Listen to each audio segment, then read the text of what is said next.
Arratsaldeon, buenas tardes. Eskerrik asko etortzeagatik, encantados de que hayáis venido todas y todos los que estáis esta tarde compartiendo en este momento con Mikel Mazquiarán este encuentro y a propósito de un asunto tan importante, tan necesario de debatir desde la desinformación que todo el mundo tenemos acerca de las personas migrantes. A la Escuela de Ciudadanía, como creo que ya todos sabéis, le interesa muchísimo poner en cuestión, hacer difusión con objeto de debatirlo, todos los temas que tienen contenido social y, por supuesto, claro, político y, por supuesto, económico, porque nos afectan, queramos o no queramos, a todas y todos los ciudadanos. Mikel ha tenido el gusto, el placer, no sé si placer o no, ya lo dirás después, de venir esta tarde, desde luego para nosotros sí lo es, a hablarnos de los no derechos de las personas migrantes. El hecho del enunciado de esta conferencia ya dice bastante, no derechos. Así que, inevitablemente, y profundizando en los derechos humanos que no se les permiten, pues él está aquí para hablarnos de eso. Aquí tengo algunas notas que hemos podido rascar de algún sitio a falta de más información y conocimiento interpersonal. Mikel es licenciado en Derecho por la Universidad del País Vasco y pertenece al Colegio de Abogados de Guipúzcoa. Desde los años 2010 a 2024, más o menos, ¿no?, fuiste secretario de la Federación Estatal de SOS Racismo, con lo cual es un hombre que tiene un compromiso importante con el tema. Además, él, además de su dedicación profesional a tiempo completo a este asunto, como he dicho antes, tan importante y tan necesario de conocer y debatir, ha coordinado el informe anual sobre racismo en el Estado español, publicado por la Federación Estatal de SOS Racismo, años 2010 a 2018 incluidos. Además, es coautor de varios capítulos del informe anual sobre el racismo en el Estado español, años 2022 a 2024.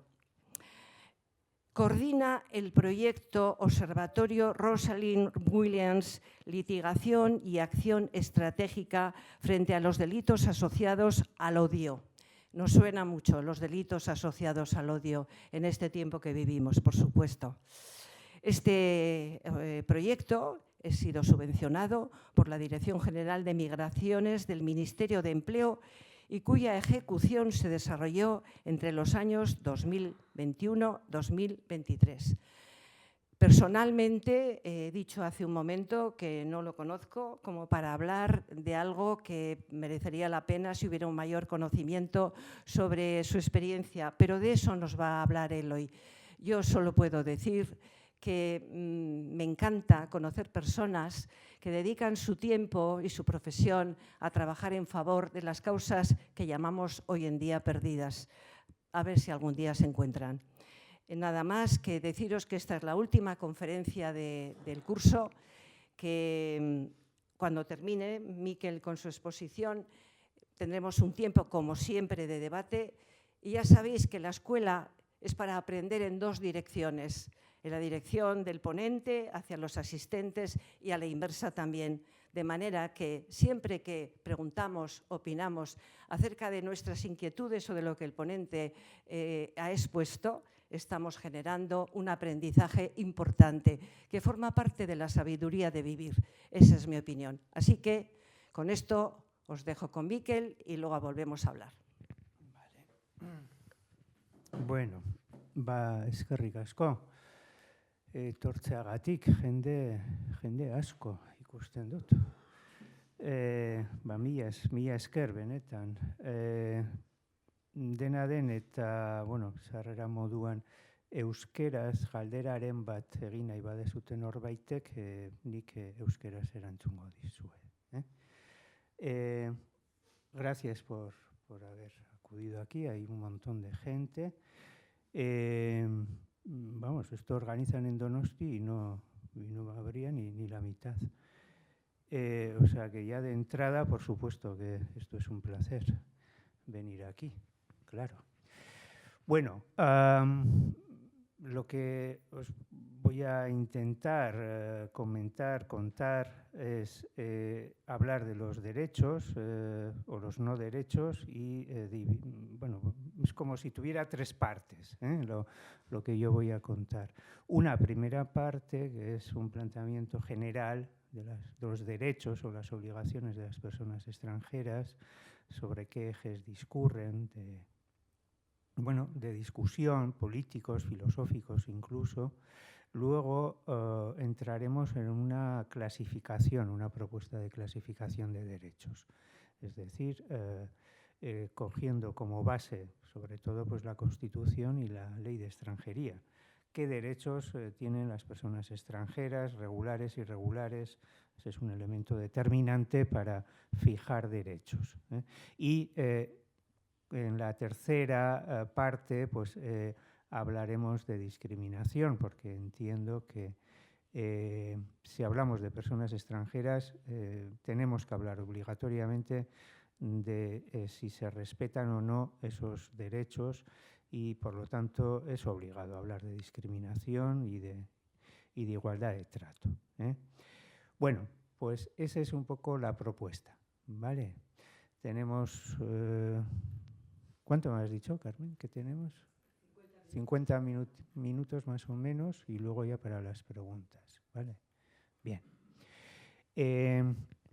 Esta es una afirmación que seguramente, porque me comentaba también Pablo, pues bueno, aquí como el grupico de personas que habéis ido viniendo a las charlas, y que probablemente por vuestra, en fin, ideología, trayectoria, sensibilidad, estaríais de acuerdo con este enunciado, de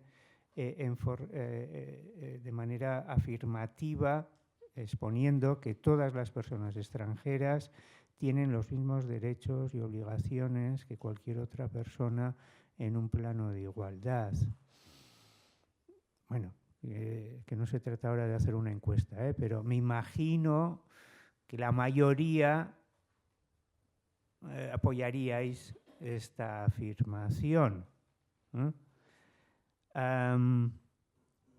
Ocurre que si salimos de aquí y nos vamos al bar de al lado, no sé si la mayoría de los que están ahora en el bar de al lado apoyarían esto como afirmación. Cuando menos lo plantearían como pregunta, O sea, no tanto como afirmación, sino realmente todas las personas extranjeras tienen los mismos derechos y obligaciones que cualquier otra persona en plano de igualdad. Esta es un poco la reflexión que me gustaría que comenzáramos a partir de ahora. La afirmación anterior no es realista, no lo es. Y entonces hay que formularlo en términos de una pregunta. ¿Efectivamente todas las personas extranjeras tienen esos mismos derechos? Bueno, pues vamos a ver a lo largo de este rato que no. No, las personas extranjeras no tienen los mismos derechos y obligaciones que cualquier otra persona. ¿Y por qué?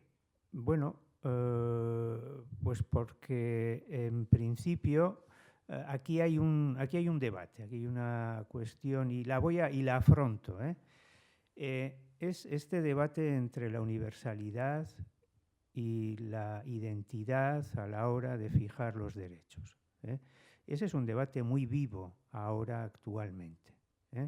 ¿Es necesario un plano de universalidad, de derechos universales? ¿Son válidos los derechos universales para apostar o para defender que las personas extranjeras son portadoras de unos determinados derechos, o las personas extranjeras racializadas deberían tener sus propios derechos y esa Declaración Universal de Derechos Humanos no es válida para englobar lo que serían todos los derechos de las personas extranjeras, teniendo en cuenta que las personas extranjeras racializadas han sido históricamente discriminadas por un poder estructural y eso no está recogido en una declaración que sea universal.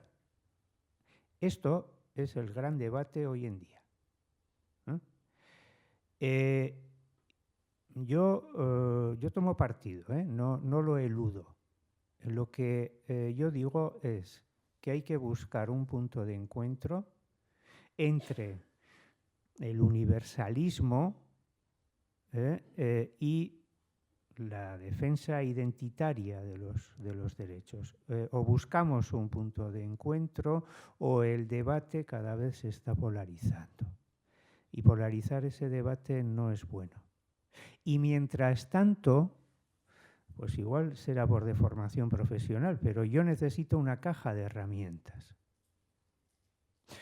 Yo me dedico a la defensa de los derechos de las personas extranjeras y para esto necesito una caja de herramientas. Y esa caja de herramientas hoy en día son los tratados internacionales, la Constitución, determinadas leyes. Si no tengo esa caja de herramientas, no puedo realizar esa defensa. Pero el debate está ahí. Es un debate importante, ¿sí? Muy importante. Es un debate necesario, porque hace falta un poco de, de que alguien, bueno, pues no sé, como pegue ahí con la mano en la mesa y diga, bueno, a ver, ¿qué pasa aquí? Hemos estado muchos años, creo que en cierto espacio de comodidad, de, bueno, pues bien, estos son esta es la Declaración Universal de Derechos Humanos, y usted viene aquí, no, a ver, esto es bastante más complejo. Vale, ese debate está ahí, y es importante, hay que abordarlo, pero yo hoy lo que os comento es la caja de herramientas que necesito y que es básicamente la Declaración Universal de Derechos Humanos y otros tratados, el Convenio Europeo de Derechos Humanos, etc. Están bien, son mejorables, claro que son mejorables. Y quienes hicieron eso eran unos señoros blancos donde apenas había mujeres, sí. Pero yo tengo esto. Bueno, lo digo como, o sea, bueno, luego esto, bueno, yo me posiciono ahí, ¿vale? Luego tenemos ahí el gran debate, y podemos hacer las preguntas, comentar, etcétera. Por tanto, avisando que de lo que yo voy a hablar es de derechos con esa base, yo hago una propuesta de configuración normativa de los derechos, puesto que los derechos pueden ser abordados desde el aspecto de la sociología y la filosofía y la configuración normativa y qué características tendría en cuanto a los derechos de las personas extranjeras. Extraigo 3 características o elementos que los comento ahora muy brevemente. Son derechos en construcción. ¿Qué quiero decir con esto? Que los derechos de las personas extranjeras se han ido reconociendo pues, aquí a golpe de sentencia del Tribunal Constitucional. Pongo ejemplos. La primera sentencia del Tribunal Constitucional que habló de cuáles eran los derechos de las personas extranjeras es del año 84 y es anterior a la primera ley de extranjería, que es del año 85. En esa primera sentencia ya el Tribunal Constitucional marcó una clasificación que se ha ido repitiendo a lo largo de todos los años, de muchos años, en diferentes sentencias. Pero son derechos en construcción porque a lo largo de determinadas sentencias se han ido reconociendo unos derechos, se han ido no reconociendo otros. La primera ley de extranjería es del año 85. En esa ley se fijó, por ejemplo, para el derecho de reunión, las personas extranjeras tenían que tener una autorización concreta, o sea, especial, ¿no? El derecho de reunión se reconocía a todas las personas en general, pero las personas extranjeras necesitaban una autorización pues, especial. Bien, esto el Tribunal Constitucional en una sentencia vino a decir que no era posible realizar esa diferenciación. Bien, pero por ejemplo el Tribunal Constitucional no habló del derecho de reunión de las personas extranjeras irregulares, ni se mencionaba. Es el 87 cuando dicta esa sentencia. Es decir, es importante también contextualizar. En el 87 había más personas, más emigrantes que inmigrantes. La extranjería era una cuestión residual. Y por eso, cuando el Tribunal Constitucional comienza a hablar de estas cosas, bueno, pues va diciendo por ahí que sí, en fin, las personas extranjeras, derechos de configuración legal. O sea, derechos de configuración legal significa que usted, persona extranjera, le daremos derechos en la medida en que estén reconocidos en determinadas leyes. Nadie, en fin, no se planteaba que las personas extranjeras podían ser acreedoras de unos derechos universales, ¿no? Bien, la regularidad y irregularidad es también un elemento muy importante. Una persona extranjera irregular va a ser titular, lo vamos a ver ahora, de determinados derechos. Una persona extranjera regular va a ser titular de otros derechos, más que el irregular. Pero creo que sí merece la pena una mínima reflexión. O sea, la situación administrativa te va a dar más derechos, menos derechos. Bueno, bien, sí, puede ser. En fin. No es lo mismo, por otro lado, que una persona extranjera sea mujer, tenga un determinado grado de discapacidad o la edad.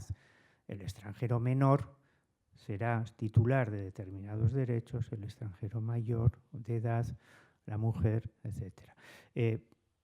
Sin entrar en todo un tema que luego es pues, la interseccionalidad o discriminación múltiple que pueden también generarse de una mujer migrante, su trabajo, etc. Todo un asunto. Pero bueno, en ese acercamiento a los derechos de las personas extranjeras hay unos elementos. No son derechos que vienen de una declaración ni específica, ni es tampoco trasladable la Declaración Universal de Derechos Humanos. Lo vamos a ver ahora. La regularidad y irregularidad históricamente ha sido un elemento que condiciona cuántos derechos les damos a las personas extranjeras. Esto es histórico, esto siempre ha sido así y proviene de algo tan sencillo como la diferencia entre derechos de la ciudadanía y derechos de las personas. No olvidemos que en el 1789, cuando toman la Bastilla, sí, pero eran derechos del ciudadano, ojo. Y cuando tomaron la Bastilla y estaban por ahí celebrándolo, alguno preguntó, por cierto, ¿y con los esclavos de Haití qué hacemos? Francia tenía la colonia de esclavos en Haití. No sabían qué hacer con ellos. Bueno, esos portadores de no derechos es algo que siempre ha habido a lo largo de la historia y ahora tiene esa forma de migrante irregular, pero que a lo largo de la historia ha sido. Y hoy en día el migrante irregular, la persona extranjera irregular, sigue siendo ese elemento que te distorsiona, que te estropea, porque generas un derecho, una prestación con unas características de universalidad y aparece ahí. Y, joder, ¿y con este qué hacemos? Esto va ocurriendo en muchos casos. Vamos a ver luego algún ejemplo. Algún ejemplo vamos a ir viendo. Venga, sin más dilación, vamos a entrar en lo que sería una clasificación. Esto es una propuesta de clasificación de derechos. Antes de entrar aquí, he dicho que el Tribunal Constitucional hizo una clasificación tripartita de derechos, que es importante tenerla en cuenta. Esta clasificación no sigue exactamente esa clasificación del Constitucional, pero hay que tenerla en cuenta. A ver, el Tribunal Constitucional vino a decir lo siguiente. Hay unos derechos que pertenecen a las personas extranjeras al margen de su situación administrativa porque están vinculados a la dignidad. Esa es la palabra clave, la dignidad humana. Bien. Hay otros derechos que son de configuración legal. Significa que tú tendrás o no tendrás derechos en función de que aparezcan en una norma y, por lo tanto, se pueden hacer diferencias entre españoles y extranjeros o extranjeras y será la ley de extranjería u otras normas las que vayan fijando esos derechos. Vale. Y luego hay otro tercer grupo de derechos que no están vetados a las personas extranjeras, ya por la propia Constitución, en el artículo 23, 29, con una excepción del artículo 13, que veremos. Bueno, esa es la clasificación que se ha seguido. Las leyes de extranjería han ido también, insisto, en este elemento de la construcción, han ido quitando y poniendo derechos. Por ejemplo, después de la ley de extranjería del año 85 vino la ley de extranjería del año 2000. Esa ley de extranjería se ha modificado en varias ocasiones. Una de las modificaciones más importantes vino pues, al poco de ser aprobada. Apenas se aprobó esa ley en su versión original, de la Ley 4/2000, el Partido Popular obtiene la mayoría absoluta, en febrero del año 2000 exactamente. Y el Partido Popular no había apoyado la versión de la Ley 4/2000, de manera que la modifica, y la modifica precisamente limitando derechos de personas extranjeras irregulares. Luego esto fue corregido en unas sentencias, varias, porque fueron bastantes las comunidades autónomas y grupos parlamentarios también que recurrieron esa ley 8/2000 y fueron sentencias del año 2007. Por eso insisto que son derechos de quita y pon, son derechos que van quitando, salen, entran, salen. Pero esto también debería generar una primera reflexión. O sea, ¿cómo es posible que, imaginemos que una persona tiene su pensión de jubilación y el año que viene no le toca la pensión de jubilación? Por no sé qué interpretación que ha hecho un tribunal, pues nada, me he quedado sin pensión. No, pero bueno, dentro de 2 años resulta que viene el Tribunal Constitucional y dice, sí, va, usted tiene la pensión. Eso sería un poco así, ¿no? Pues esto es lo que les pasa a las personas extranjeras con derechos fundamentales. Y no sé, eso también creo que debería ser objeto de reflexión. Bueno, vamos a entrar entonces, si os parece, en esa primera clasificación de esos derechos que son universales. Una crítica que se ha hecho a esto, o sea, yo hablo de derechos universales, no hablo de derechos que estén relacionados con la dignidad humana, porque esto ha sido muy criticado. Incluso magistradas del Tribunal Constitucional han dicho algo tan sencillo en sus votos particulares como que ¿y cuál es el grado de vinculación que tiene que tener un derecho con la dignidad humana? ¿No habría sido más sencillo coger en bloque la Declaración Universal de Derechos Humanos del 40 y pico y haberla traspasado como fórmula de la Constitución y haber dicho todos los derechos universales que están ahí son los derechos que pertenecen a las personas extranjeras y no hagamos ahora ejercicios de si está vinculado o no vinculado a la dignidad humana. Joder. Además, la dignidad humana, eso es un concepto bueno, que tiene sus diferentes aristas. Bueno, aclarado entonces que esto no es exactamente la clasificación que realiza el Tribunal Constitucional a lo largo de muchas sentencias. Esto intento que esto no sea ninguna clase de derecho, porque eso sería un absoluto fracaso por mi parte, hacer de esto una clase de derecho. En todo caso, y si no entendéis algo, por favor, me decís, o sea, no estoy entendiendo un carajo, o repite esto, porque, bueno, igual puedo tender a... Bien, el derecho a la vida, a la integridad física y moral, es un derecho universal, claro, que está recogido en diferentes declaraciones de derechos humanos y que pertenecerán a las personas extranjeras al margen de si están regulares o irregulares. Bien. El derecho al honor, a la intimidad personal y familiar, a la propia imagen. Derecho a la libertad ideológica y religiosa. Bueno, creo que todo esto podría ser apoyado por todo el mundo.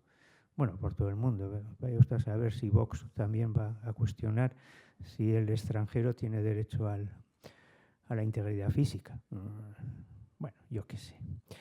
Derecho a la tutela judicial efectiva, derecho instrumental a la asistencia jurídica gratuita. Ojo, que esto ya empezaba a cuestionarse, por ejemplo. O sea, vamos de más a menos. El derecho a la asistencia jurídica gratuita fue modificado por una ley de justicia gratuita que vino a decir que ese beneficio de justicia gratuita solo era reconocible a personas extranjeras que tuvieran algún expediente de expulsión. ¿Entiendes? O sea, una persona extranjera irregular, que quisiera, no sé, un litigio de tipo civil o penal de otros asuntos, no tenía reconocido la justicia gratuita. Esto luego fue corregido por el Tribunal Constitucional. Pero bueno, ya empezamos a ver cosas que no son tan universales para algunos interpretaciones que se han ido dando de la ley de extranjería básicamente y de otras leyes. Esta, por ejemplo, no era ley de extranjería. Bien, derecho a la libertad y la seguridad, derecho a no ser discriminado, luego veremos. Sí, claro, no ser discriminado, esto está recogido para todas las personas nacionales o extranjeras. Luego ya veremos en la última parte, si las personas extranjeras en concreto, pues sufren o no una determinada discriminación. Bien. El derecho de asociación, este también es otro de los que se cuestionó. En la ley esa que os he comentado, del 8-2000, o sea, del Partido Popular, cuando hizo esa modificación de la ley de extranjería, el derecho de asociación solo lo reconoció a las personas extranjeras con permiso, para entendernos. El de sindicación y el de huelga, estos tres. Luego se corrige en unas sentencias del 2007 y el Tribunal Constitucional pues viene a decir que no, que también los irregulares. No deja de tener también su punto contradictorio, porque una cosa es el reconocimiento de un derecho y otra el ejercicio de un derecho, quiero decir. Y el derecho de huelga es el más claro. Una persona extranjera irregular tiene reconocido el derecho de huelga. Bien, pero no puede trabajar. No puede trabajar con un permiso. En fin, no deja de tener su punto contradictorio. El derecho a la educación lo pongo con interrogante, porque el derecho a la educación creo que es un derecho muy importante, muy importante. Y ha ido también pues dando muchos tumbos este derecho a la educación.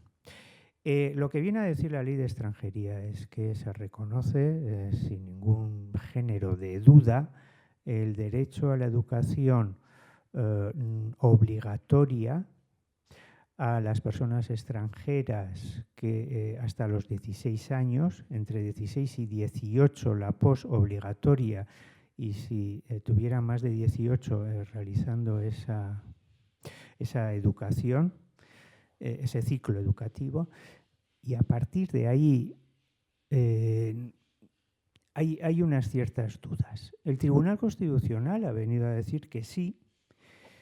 Ha venido a decir que sí, por cierto, en una sentencia de un recurso que interpuso el Parlamento de Navarra en la ley en el 2009 se reformó la ley de extranjería por enésima vez, y el Parlamento de Navarra interpuso un recurso que fue desestimado, pero no porque fuera desestimado, es una sentencia interesante, porque el Constitucional le vino a decir al Parlamento de Navarra no hacía falta que me hubiera puesto este recurso porque está claro que las personas extranjeras irregulares tienen el acceso, tienen el derecho a la educación.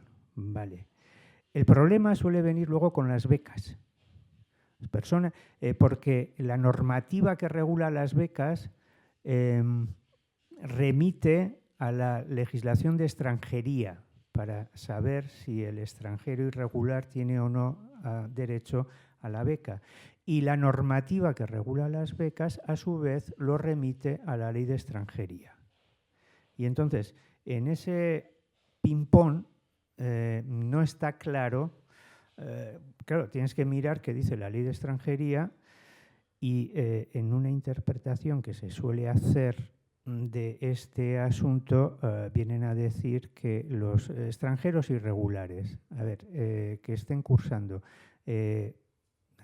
ya un curso, pues no sé, un grado de universidad, no tendrían acceso a la beca. Y yo esto creo que, que es defendible lo contrario. Tienen también hasta una dificultad técnica. Una persona extranjera irregular que quisiera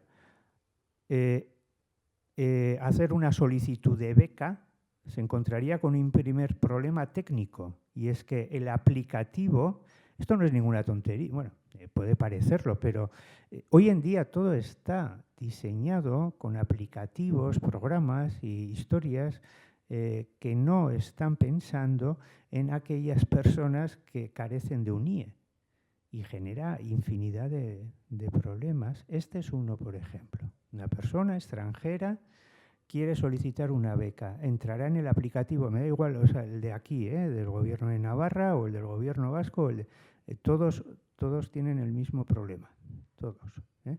Y no está diseñado para que pueda entrar con un pasaporte. Os pongo un ejemplo anecdótico hasta cierto punto. No me quiero desviar del tema. La nacionalidad, tranquilas, que no voy a cambiar de tema, pero es solo para explicarlo como anécdota. La nacionalidad se puede adquirir en España con valor de presunción. Eso significa que hay determinadas nacionalidades, no todas. Pero niños o niñas que nacen de padres de determinados países pueden adquirir la nacionalidad española. Y sus padres ser perfectamente irregulares. ¿Vale? Bien, ¿qué pasa cuando esos niños o niñas adquieren la nacionalidad española y hay que sacarles el DNI? Que sus padres no pueden pedir la cita. Fíjate qué tontería. Porque entras en el aplicativo, os habrá pasado, ¿no? Renovar el DNI, que tienes que pedir la cita por internet. Pues ese aplicativo solo contempla DNI o NIE.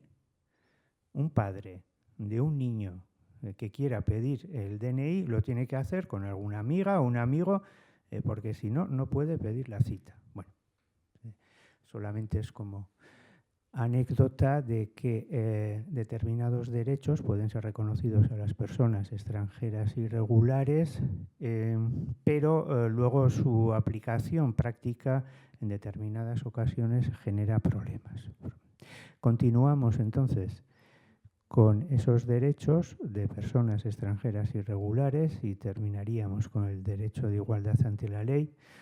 El derecho de petición, que yo lo he visto, sí, en algún sitio como ese reconocimiento de derecho universal y yo tengo mis dudas. Derecho de peticiones, al final, pues bueno, en Villava organizamos una consulta popular y ¿quién tendría derecho a participar en la consulta popular? Es eso. Habitualmente, además, se suele coger el censo electoral. Eso ya es un primer filtro. Muchas veces creo que las instituciones o las administraciones o quienes impulsan este tipo de... no se dan cuenta de esto. El censo electoral solo recoge el que tiene derecho a voto y los extranjeros no suelen tener derecho a voto. Bueno, a tener en cuenta. Y Cataluña, que aprobó en su día una ley de, bueno, pues, el procés y todo el lío, esa ley catalana reconocía el derecho de voto de las personas extranjeras en situación legal y con unos años previos de residencia. O sea, en fin, pero el derecho de petición es un derecho universal. Resulta que un extranjero irregular debería tener derecho. Otra cosa es que se le pida un tiempo de estancia. Bueno, claro, estás decidiendo determinadas cuestiones donde, bien, no, pero irregularidad o irregularidad no me... Bueno, yo por lo menos creo que no. Bien, venga, vamos avanzando. Otros derechos, ¿no? Otros derechos que estos sí se pueden modificar. O sea, es decir, aquí puede haber diferencias, extranjeros regulares o irregulares, o diferencias entre los españoles o los no españoles. El derecho a entrar en España, las libertades de circulación y residencia en territorio español, es evidente. Se necesita visado, no hay un paso libre de entrada en, bueno, ni en este país, no sé si hay en el mundo algún país, no lo sé. Creo que todos los países tienen fronteras, con más o menos abiertas, con más o menos exigencias. El derecho, este es curioso, la verdad, el derecho a defender España, o sea, a formar parte del ejército, vamos. Si una persona extranjera tiene un permiso, y no hace falta que sea un permiso de larga duración, es un permiso, o sea, que esté legal, que pertenezca a alguno de los países, creo que dice la ley. Esto estaba en una ley que luego ha sido derogada por la ley de la carrera militar, que creo que es del 2007, y viene a decir que tiene que pertenecer a países, bueno, de Latinoamérica, de la conferencia, ¿cómo se llama esto? De la conferencia no sé qué de América, ¿no? Hay como un organismo que engloba la práctica totalidad de países del cono sur y del cono norte. Bien, tienes que pertenecer a uno de esos países, tener un permiso de residencia, no tener antecedentes penales y puedes ingresar en el ejército. Y sin embargo, no puedes ser funcionario, pero sí puedes pegar tiros por ahí defendiendo la patria. No sé. Bueno, curioso. Derecho a la prestación de la seguridad social, la prestación por desempleo. Esta es una cuestión también discutida y hay determinadas diferencias. Desde luego, el extranjero irregular no puede cobrar el desempleo. El extranjero irregular sería titular únicamente de prestaciones no contributivas y no puede acceder a las prestaciones contributivas.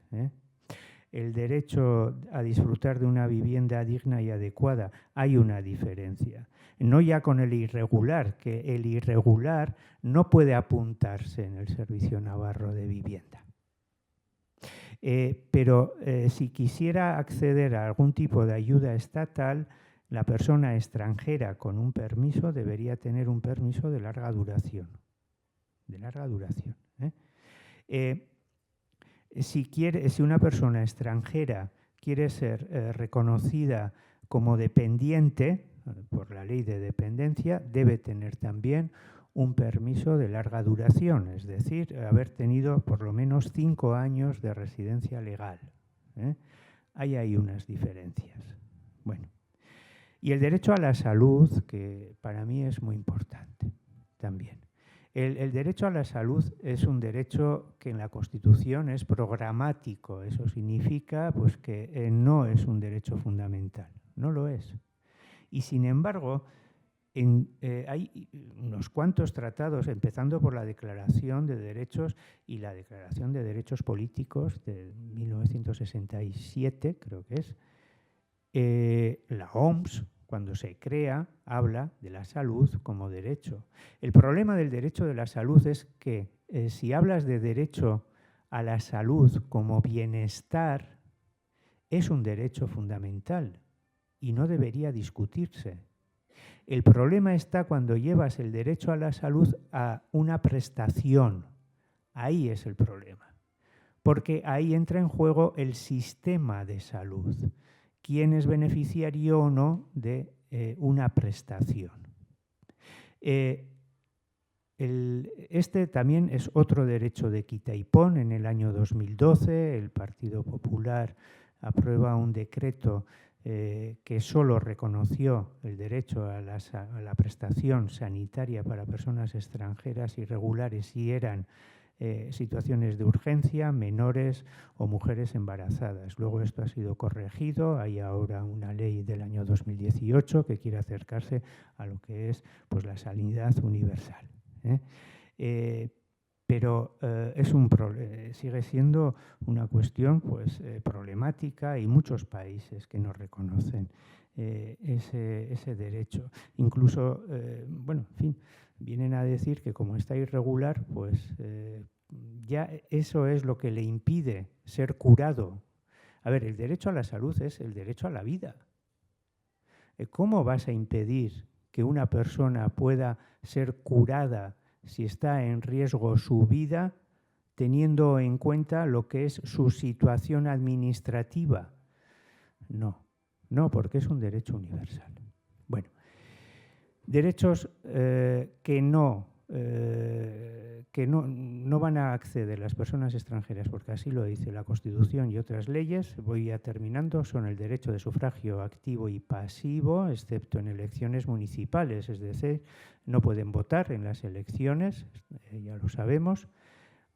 Derecho a acceder a funciones y cargos públicos, funcionarios solo ciudadanos europeos, funcionarios que ejerzan autoridad, policía, solo podrían ser españoles o españolas.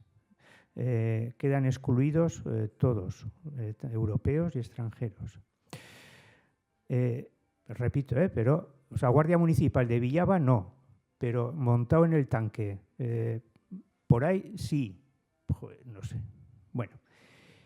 Derecho a participar en la administración de justicia mediante la institución del jurado. Bueno, pues tampoco. O sea, yo estaba haciendo una pequeña búsqueda por ahí y no, la ley del jurado los excluye a las personas extranjeras. Lo mismo que el ejercicio de la acción popular, curiosamente. Claro, la acción popular es la acción del pueblo, de ahí viene lo de la acción popular. Pero la acción popular hace poco se ha reconocido a las personas jurídicas. Ha habido un cambio ahí de reconocimiento, de ampliación.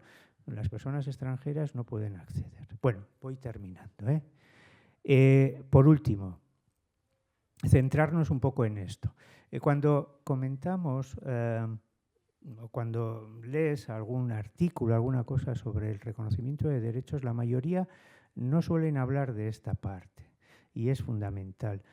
Creo que no podemos hablar de derechos de personas extranjeras si no hablamos de igualdad de trato y de discriminación, porque el reconocimiento del derecho es una cosa, pero el ejercicio y si esa persona extranjera se le facilita ese derecho poder ser ejercitado en igualdad de condiciones, este es otro tema.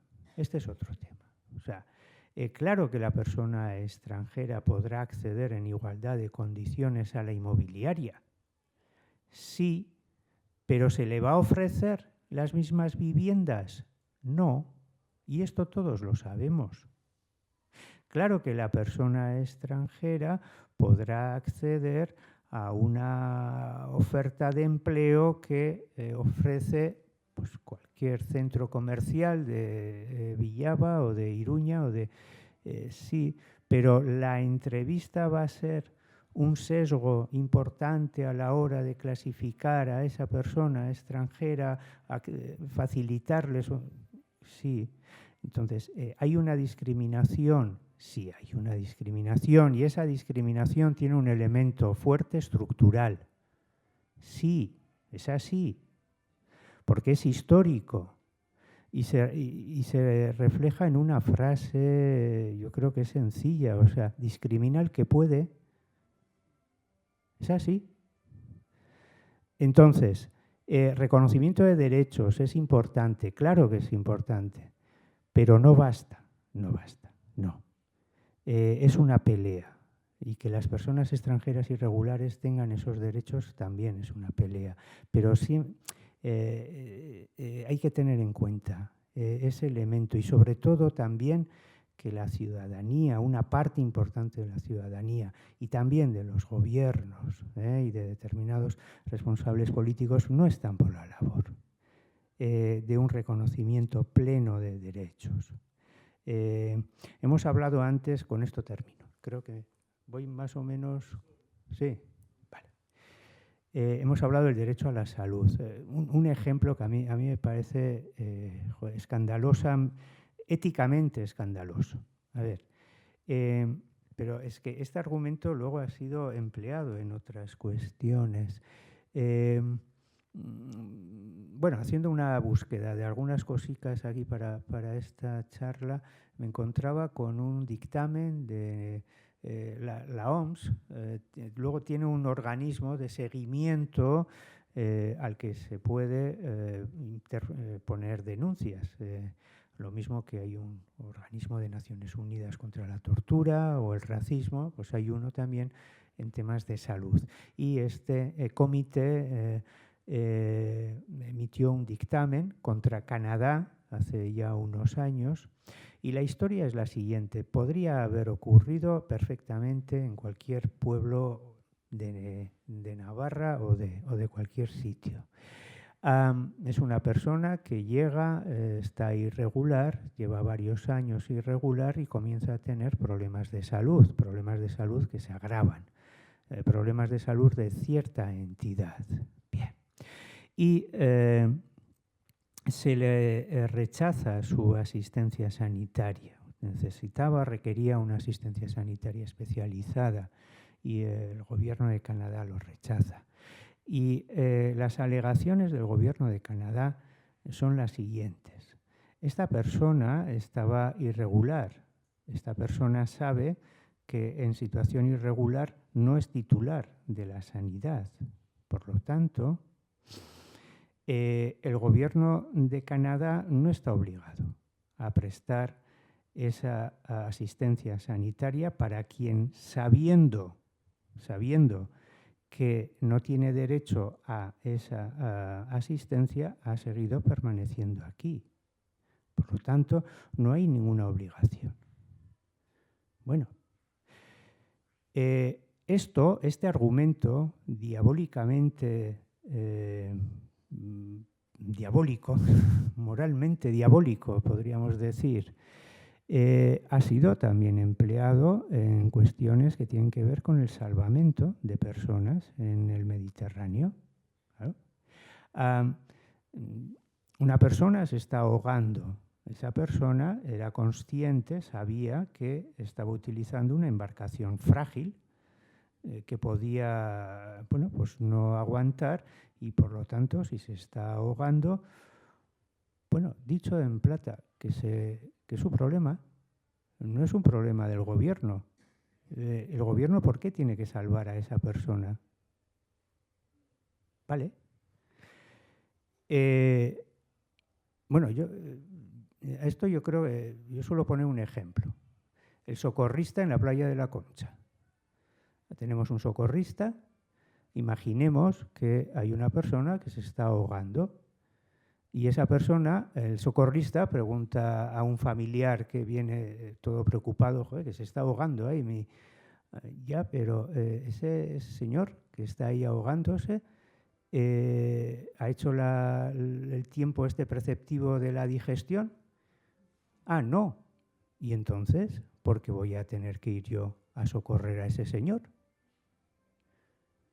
Imaginemos que el alcalde de la ordenada ciudad de Donosti pues saca un bando que diga, bueno, ponemos los socorristas en la playa este año, pero el que no haga la digestión con estas... ¿Cómo era? Porque de crío siempre era un rollo esto de las 2 horas, o no sé cómo era, 2 horas. Y tenías que estar ahí 2 horas hasta meterte en la piscina. Bueno, pues nada, el que no lleve 2 horas, no haya hecho 2 horas de digestión, se meta al agua y se empiece a ahogar, que sepan ustedes que los socorristas no van a socorrerle. Muy bien. Joder. Bueno, pues esto sí lo han dicho, lo han dicho determinados gobiernos responsables de la Unión Europea en labores de salvamento de personas que se mueren, y muchas, y son muchas, y eso es un... Y hemos pasado de organizar un operativo, Operación ERA, se llamó hace ya unos años, de salvamento de personas. Hemos pasado de eso a cuestionar el salvamento de esas personas y a calificar la labor que realizan Open Arms o otras embarcaciones de entidades y ONGs como colaboración con la inmigración irregular. Ahí es nada. Son colaboradores de la inmigración. En fin, con ese argumento, es ese.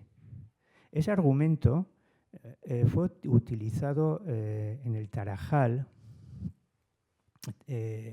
2014. Es la entrada a nado de unas personas que son recibidas a pelotazos.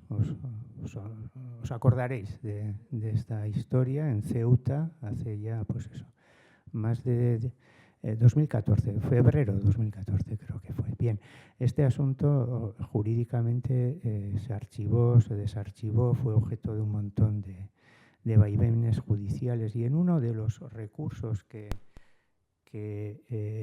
resolvió la Audiencia Provincial de Andalucía empleaba un argumento que era terrible, era terrible. Decía, esas personas llegan a nado, son recibidas a pelotazos, no son rescatadas.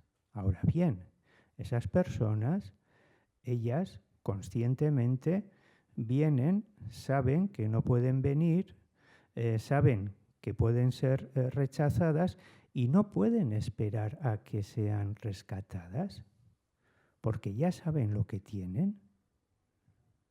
O sea, ese es el mismo argumento. Claro, si esto lo estirábamos, si este argumento lo estiramos, pues cuidado con el que vaya a correr en el encierro, ¿no? Porque, claro, es que los toros tienen esa manía de que van y te cornean. Ah, pero si tú ya sabes que tienes ahí, ya sabes dónde te metes, pues la sanidad pública debería atender a la persona que queda dañada, parapléjica, con un accidente de circulación, donde ha podido intervenir de manera negligente, imprudente en ese hecho de ese accidente, no va a ser atendida. Cuidado con este argumento. Y este argumento se está utilizando de manera, pues bueno, bastante profusa en la Unión Europea o en otras, como discurso. Y ese discurso tambalea, insisto en esto y ya termino, tambalea cualquier logro que tengamos en materia de derechos. Los derechos de las personas extranjeras, esa es la reflexión que quiero transmitir, están en una situación de cierto como peligro. Los nuestros no tanto, también, pero no tanto, no tanto. la persona extranjera, la que ha venido de fuera, tiene una vulnerabilidad, una situación de mayor debilidad.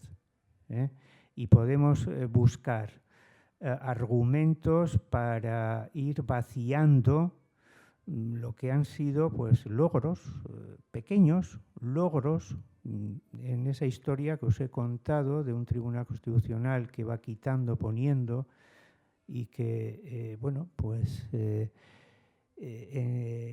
actualmente, pues no sé. Me gustaría ser optimista, pero, joder, cuesta un poco.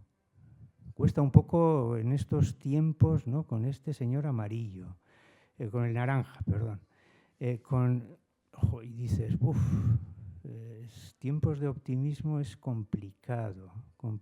Así que, bueno, tenemos esto, que no nos quiten por lo menos lo que hemos ido por ahí consiguiendo y pelear, porque son derechos en construcción. O sea, que es que el Tribunal Constitucional a golpe de sentencia va diciendo esto sí, esto no, pues esto no me lo habían planteado nunca, pues en fin. Así que no hay nada conseguido, no. ¿Se puede conseguir algo más? Pues igual sí. En fin, es una labor, la de los derechos de las personas extranjeras, inacabada. Y con eso termino. Eskerrik asko.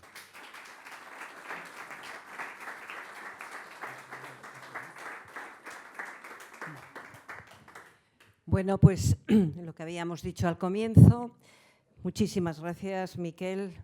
Ha abordado el tema de la emigración desde los derechos y los no derechos.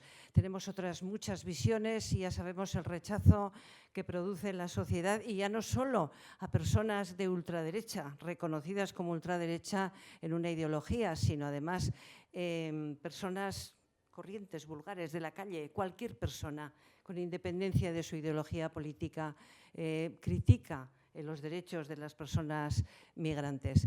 Bueno, pues con esto vamos a dar voz a los que queráis compartir lo que pensáis, las preguntas que queréis hacer. Y ha dicho al principio Miquel lo importante que es clarificar, que si algo no hemos entendido de lo que ha dicho, creo que lo has dicho tú, ¿verdad? Pues que este es el momento de pedir clarificaciones.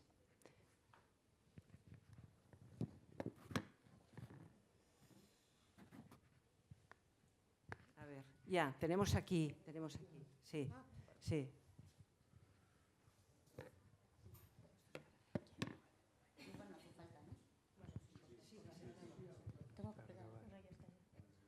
Hola, Ángel. Mi pregunta es, ¿qué hace que una persona en situación irregular pase a situación regular y, si es posible, lo contrario, que sea regular, y por qué, si es posible, pasa a irregular? Sí. Pues esa es una pregunta de rabiosa actualidad, que dirían, porque la semana que viene entra en vigor el nuevo reglamento de extranjería. Y el nuevo reglamento de extranjería pues tiene unos mecanismos de regularización. Vamos a intentar resumirlos porque son varios, pero sí, el proyecto migratorio de una persona. Hay muchos proyectos, pero si hubiera que buscar un patrón, o una persona extranjera suele venir al Estado español a mejorar su vida. Dejamos fuera un colectivo que tiene otras especificidades, que son los solicitantes de protección internacional. Eso es otra cosa, y ahí hay historias de personas que vienen huyendo, guerras, etc. El que viene aquí a mejorar su vida, pero la ley de extranjería es muy dura y no impide que alguien pueda entrar aquí con un permiso. Esa contratación desde el origen está limitada ya de entrada con una cosa que es la preferencia nacional. La preferencia nacional es la traducción del francés de un eslogan que utilizó Marine Le Pen, Jean-Marie, el señor ese que se murió, que luego le siguió su ilustre hija. Pero claro, en Francia hablar de preferencia nacional era esa cosa de los fachas del Frente Nacional. Bueno, pues mira, el Tribunal Constitucional lo que ha dicho en alguna ocasión es que el trabajo es un bien escaso y por eso no puede tener la persona extranjera un acceso al trabajo en igualdad de condiciones que los de aquí. Eso lo ha dicho el Tribunal Constitucional. Eso en mi pueblo se llama preferencia nacional. Se llama también apropiarse de algo que siempre me ha llamado la atención, apropiarse del trabajo. O sea, el trabajo como si fuera algo tangible, ¿no? Cuando nos quitan el trabajo, como si fuera una cosa que está aquí, ha venido alguien y te la ha quitado. No sé, bueno, no me quiero liar. Vienen con un proyecto que por lo general es mejorar su situación, pero como la ley de extranjería no permite, esa contratación en origen sí la permite, pero es muy complicada, porque tiene este tema de la preferencia nacional y por lo tanto solo pueden optar a puestos de trabajo que no sean demandados por la población de aquí. Y son muy escasos los puestos de trabajo. Por lo tanto, ¿qué ocurre? Que se quedan irregulares. Sí. El proyecto pasa por ese peaje. Todo el mundo que viene aquí sabe que va a pasar los 90 días de turista y luego se queda irregular. Pero tiene esas redes, sus familiares le han dicho, ven, te puedo encontrar un trabajo, y así es como la gente va pasando. Bueno, ¿y qué herramientas, contesto ahora a tu pregunta, ofrece el reglamento, la ley de extranjería? Sí, tiene unas pasarelas, tiene unas puertas de atrás para que quien está aquí irregular regularice su situación. Básicamente es a través de un tipo de autorización que se llama de circunstancias excepcionales, de arraigo. Os habrá sonado igual esto del arraigo. Hay muchos tipos de arraigo. El habitual, que a partir de la semana que viene rebajaría de 3 a 2 años, es el arraigo social. ¿Qué significa eso? Que llevas aquí 2 años irregular y transcurridos esos 2 años y cuentas con un contrato de trabajo, si cuentas con una oferta de empleo, un contrato, un precontrato, regularizarías tu situación. Hay otros arraigos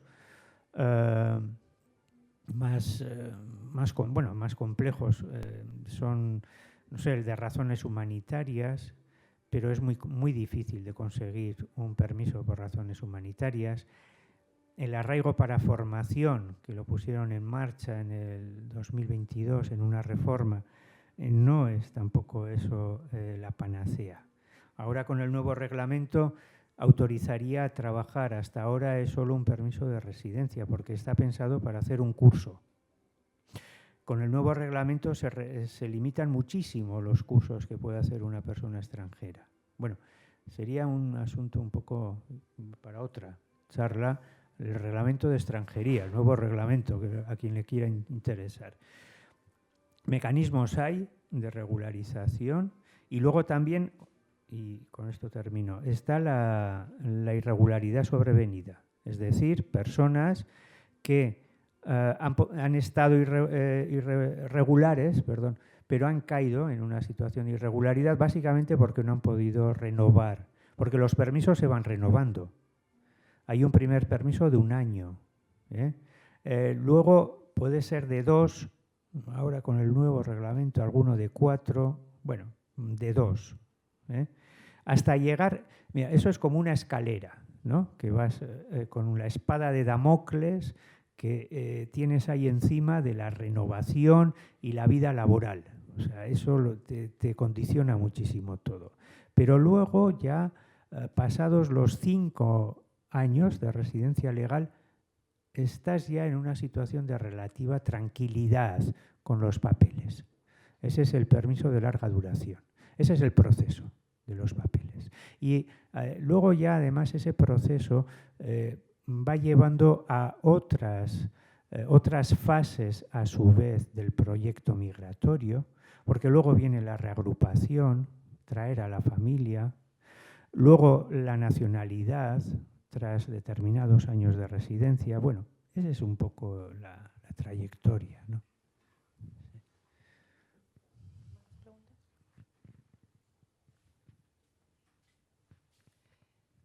Bueno, a mí me ha venido a la cabeza cuando estabas hablando de que dependía que alguien no lo rescataban porque tenía que asumir el riesgo al que se exponía, que hubo unos multimillonarios que se metieron en un batiscafo a mirar los restos del Titanic. Que depende del dinero que tengas, también te rescatan o no te rescatan, ¿no? Sí, claro. Sí, pero bueno, eso es tan viejo como la historia del... sí, no, pero yo lo pongo como... O sea, me parece... a ver, voy a citar a Kant. Joder, tan viejuno él, tan poco... O sea, está tan desfasado de citar a Kant, pero es que el imperativo categórico. ¿Por qué hay que salvarlo? Joder, porque hay que salvarlo. Porque a una persona que se ahoga hay que salvarla. Punto y palote. Y ahí hemos terminado. Claro. Pero hay un derecho internacional del mar que dice algo tan simple como la embarcación que vea a otra embarcación que se está hundiendo la tiene que ayudar y tiene que rescatar a las personas que están ahí. Claro, derecho internacional y yo diría que pura lógica. ¿Cómo podemos poner en duda esto? O sea, que es la obligación del rescate, de la ayuda de alguien que se está ahogando. O sea, es que joder, hemos llegado a un punto donde sí, hay que recordar a Kant. Yo creo que sí.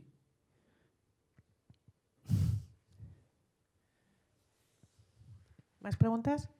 A ver, yo voy a aprovechar este tiempo que todavía nos queda. Me ha parecido entender que has dicho al comienzo de tu intervención que tendría que haber como un debate, ¿no? O algo así, o discusión. Lo que yo cuando estaba, no sé si lo has dicho así, pero yo estaba pensando, ¿pero entre quién? ¿Con quién? Porque, claro, ahí estamos, ¿no? Luego has citado al hombre de naranja, pero es que hay muchos hombres de naranja hoy en día ya, ¿eh? Con lo cual no sé yo qué debate se puede hacer. A mí me parece interesante, de verdad, debatir. Perdona, y ya con esto termino mi reflexión, ¿no?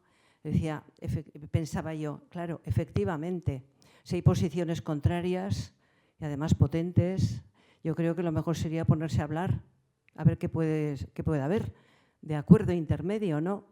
Pero no sé yo, en este tiempo que vivimos. Bueno, ahí te lo dejo. No, sí, yo me refería a que en el plano del reconocimiento de derechos de las personas extranjeras o de otros colectivos hay un debate vivo que se da entre el plano del universalismo como ese elenco de derechos si es o no eficaz a la hora de reconocer a determinados colectivos. Y entonces esos determinados colectivos hay que atender a sus propias características, a lo que es en última instancia el elemento identitario frente al universalismo. Ese es un debate que está ahí y es un debate que se da en muchos ámbitos. Y lo que yo digo es, no hay que eludir el debate, es interesante y en todo caso hay que buscar, sí, creo, un punto de encuentro. Buscar un punto de encuentro porque ese debate que es tan importante, o sea, importantísimo, polarizarlo no es bueno, porque nos jugamos mucho.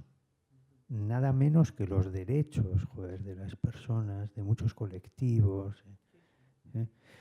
Y en torno a eso pues van surgiendo determinadas reflexiones y otros debates que son necesarios afrontar. Y que a mí me parece, o sea, yo tomo partido diciendo hay que buscar un punto de encuentro. Y otra de las cuestiones que es una opinión mía, o sea, es que está bien, o sea, está bien que se debata de estas cosas, que efectivamente las personas, determinados colectivos de personas blancas, que no han tenido ningún cuestionamiento, pues que ahora alguien diga, bueno, habrá que cuestionarse algunas cosas, está bien, está bien.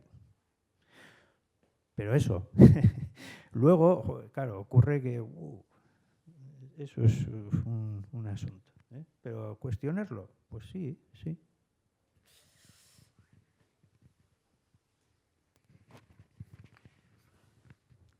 A ver, temas universales. Artículo 13, Declaración de Derechos Humanos. Toda persona puede ir de su país a otro, pero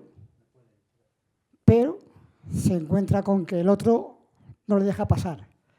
Ese derecho universal no es tal. Es una simple enunciación de una posibilidad que luego cada país de los 190 que hay miembros, pues le niega ese derecho. En consecuencia, evidentemente hay que discutir de derechos universales para evitar que eso pueda ocurrir. Eso es lo que por lo menos pienso yo.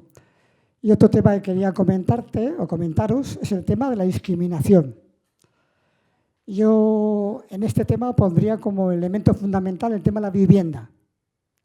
Es un elemento caótico, dramático y muy discriminatorio. Y no solamente de los gobiernos, también de las personas. De nosotros. Claro, ¿cómo combatimos esa discriminación cuando por encima de cualquier cosa nuestro egoísmo nos impide ser no discriminatorios? Y yo creo que hay una posibilidad compleja, difícil y a largo plazo. Y es que la administración, el Estado, los gobiernos, ayuntamientos, en cada lugar tendrían viviendas para evidentemente hacer fácil esa posible habitacionalidad de las personas. Porque la verdad es un tema que me preocupa, que preocupa yo creo que a mucha gente, la vivienda, y que eso es el peor lugar donde puede pasar, sobre todo la gente extranjera. Imaginemos a las familias con menores en habitaciones para poder estudiar esos menores. No digo ya la persona sola, hombre o mujer, que también, pero las familias, es terrible eso. Y sin embargo, no tenemos condiciones ni la capacidad suficiente para hacer posible que esas personas tengan una habitación o una vivienda de forma constante. Por eso digo la discriminación, hay que combatirla, pero también hay que pensar en nosotros mismos cómo actuamos en ese tema. Sí, es un tema realmente, pero porque la vivienda ya de entrada es un asunto muy sensible. Si hay algún tema sensible es ese, la vivienda, es la casa. ¿Y a quién alquilo mi casa? Mi casa, o sea, nada menos. Podrás dejarle el coche, bueno, los hay también, que tienen mucho apego al coche también, pero menos. Pero la casa, cuidado. Bien, el alquiler, la discriminación en el alquiler de la vivienda es un hecho constatado. El otro día, la semana pasada, se presentaba una propuesta no de ley en el Parlamento impulsada por diferentes entidades y también grupos parlamentarios. El Parlamento de Navarra está ahora modificando la Ley Foral de Vivienda y tiene una de las modificaciones va en la línea de he visto por ahí el proyecto. Bueno, está en la línea de la ley estatal de vivienda, o sea, que es fijar de manera expresa la prohibición de discriminación. Bien, pero aunque tú pongas todas esas cláusulas, seguirá existiendo una orden verbal de un propietario que lleva la vivienda a una inmobiliaria y le dice al de la inmobiliaria extranjeros y gitanos no. Una prueba. Nosotros hicimos un testing en So Racismo que era darle la vuelta. Hay muchos testing realizados. El testing ya sabéis lo que es, ¿verdad? Es esto de que vas a una inmobiliaria, pides una vivienda en alquiler y cumples exactamente las mismas condiciones que la persona que ha ido anteriormente a ti. Lo único que te cambia es tu fenotipo. tú eres una persona extranjera y la persona que ha ido antes pues es una persona, bueno, de aquí. ¿Y qué carajo es de aquí? No lo sé, pero bueno, nos hacemos una idea, ¿no? Pues una persona, en fin, blanca, bueno, eso. Iba a decir como yo, pero tampoco, porque yo también tengo una pinta que, en fin. Pero, ¿cuál era el asunto? Nosotros hicimos una encuesta telefónica donde el testing era del propietario. Nos hacíamos pasar por propietarios de una vivienda y llamábamos a la inmobiliaria. Es decir, no era el testing de la persona extranjera, no, sino nosotros propietarios llamamos a la inmobiliaria y preguntamos si hay algún problema en fijar como prohibición de alquiler de esa vivienda que nosotros queremos colocar en su inmobiliaria, que no sea alquilada a personas extranjeras. 100%, todas. 3 dicen que sí y únicamente añaden, bueno, pero en fin, si no hay más remedio o algo así, y ibas al otro extremo de contestaciones del tipo, hombre, claro, eso ni se pregunta. ¿Alguno más? Homosexuales, gitanos. Era eso, ¿eh? Están grabados, ¿eh? Y están recogidos. Sí, ese es, creo que una prueba de que, claro, la discriminación no va, tiene un elemento que es, insisto, y he dicho antes, estructural, pero en este tema en concreto, sí. ¿Cómo afrontar eso? Es realmente complejo, porque la escasez de vivienda en alquiler es una pasada. Y la ciudadanía, a mí me parece que en general, a ver, o una parte importante de la ciudadanía aceptaría, sí, aceptaría que las personas extranjeras no tuvieran el mismo acceso a la vivienda. Y las políticas públicas van a ir por un lado, pero a mí me parece que la ciudad, en este tema, que es muy sensible, pues aceptará, sí, que existan esos grados de discriminación. A mí no me parece que le parezca, o sea, que eso le parece mal al común de los mortales. Me da que no, me da que no. Y nosotras o nosotros, cuando tengamos que alquilar la vivienda, bueno. Ahí hay una, ahí atrás. Sí. No, pero bueno, hay que grabar. Dos cosas. Una, este tema de los derechos, pues bien, ha hablado este señor de la vivienda, que habla, coges el periódico y tienes 3 artículos todos los días del derecho a la vivienda. Y es derecho a la vivienda y vivienda con derecho. Y este tema de los derechos en general no es una cuestión filosófica y poco más. Pregunto, porque es una cuestión, lo que has dicho, hay escasez de vivienda. Entonces, o se arregla eso o toda la discusión del derecho es una discusión bizantina. Una cosa. 2, en la Constitución española no hay derecho a la alimentación. Está expresamente el derecho a la vivienda porque cuando se hizo seguramente estaríamos en una situación parecida de moda. Pero no hay un derecho a la alimentación. Y es verdad que hay un problema enorme de vivienda y tal, pero los que vienen aquí irregulares y sin trabajo y tal, ¿qué comen? Y es otro problema, del que no se dice ni palabra. Y tercero, respecto a lo que has dicho de vivienda, yo tengo alguna experiencia en la cuestión y esto va a resultar por lo menos positivo. Y yo alquilaría con bastante tranquilidad a extranjeros por un motivo muy sencillo. Te van a pagar con mayor seguridad que los de aquí, porque si salen de ahí, ¿a dónde van? Bien, esto es positivo respecto a lo que estábamos hablando ahora de vivienda. Y creo que es real, además, ¿eh?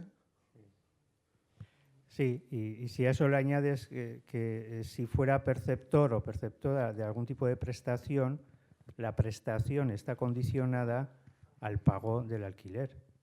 Es decir, una persona, se suele hacer el razonamiento contrario, cuando en realidad es positivo. Es decir, una persona que sea titular de prestaciones sociales es un seguro de pago del alquiler, porque su prestación depende del abono del alquiler. Y a veces se suele hacer el razonamiento justo el contrario. A lo que has comentado de los derechos, ocurre que hay unos derechos que la Constitución y el Tribunal Constitucional ya fijaron desde hace tiempo, que les llamaron derechos programáticos, que son casualmente la mayoría de derechos sociales. No hay un derecho a la alimentación, es verdad, se podría llevar a lo que es ese derecho al bienestar. Ya, pero ¿qué es un derecho al bienestar? Está ahí recogido. Pero como derecho programático, lo mismo que el propio derecho a la vivienda. El derecho a la vivienda positivizado lo hizo el gobierno vasco. Fue la primera comunidad autónoma, pero se encontró luego con muchos líos para hacer de eso un derecho positivo. Un derecho que tú puedas reclamar, incluso en los tribunales. Es decir, tengo que reclamar mi derecho a la vivienda. Y sí, estoy de acuerdo contigo, no existe ese derecho a la alimentación expresamente indicado. Sería el derecho a esa supervivencia. Pero es que no existe, eso es verdad. Esto, por ejemplo, en la cartera de prestaciones sociales suele ser. ¿Dónde metes esa asistencia que es una prestación asistencial? De urgencia, ¿no? Se le suele denominar así. ¿Y a quién le corresponde? Le corresponde al ayuntamiento, le corresponde al gobierno de Navarra, cuál es el reparto. Y bueno, yo que vengo de esa zona, le añado otro elemento, y cuando estás hablando de personas en tránsito, pues ya la cosa se complica más, porque no tienen una voluntad de establecimiento y todo el sistema de protección social gira en torno a personas que han decidido establecer su residencia administrativa en una comunidad.